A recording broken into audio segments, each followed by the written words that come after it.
السلام عليكم ورحمة الله وبركاته. أهلا وسهلا بكم يا جماعة في قناة أحمد العباس للبناء العربي. النهاردة يا جماعة دي جبة 5 في 5 قبل التشطيب وبعد التشطيب وأثناء الشغل. ف... فدي جبة مرسومة يعني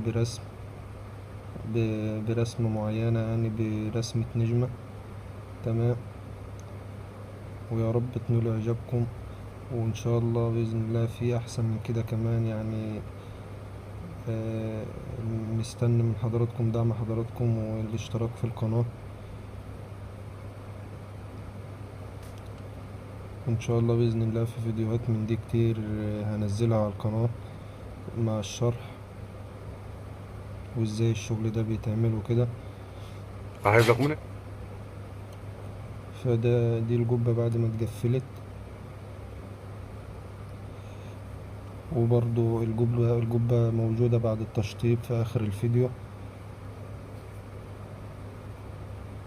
فأنا مستني دعم حضراتكم، وياريت تشتركوا في القناة وتزودوا يعني التفاعل على القناة، عشان خاطر أقدر إن أنا أفيدكم بحاجات من ديت كتير وهنزل منها كتير إن شاء الله. شغل الجبد وده الشغل بعد التشطيب.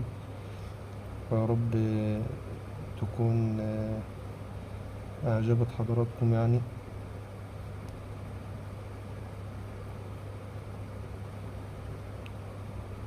حاجة جميلة جدا بعد التشطيب.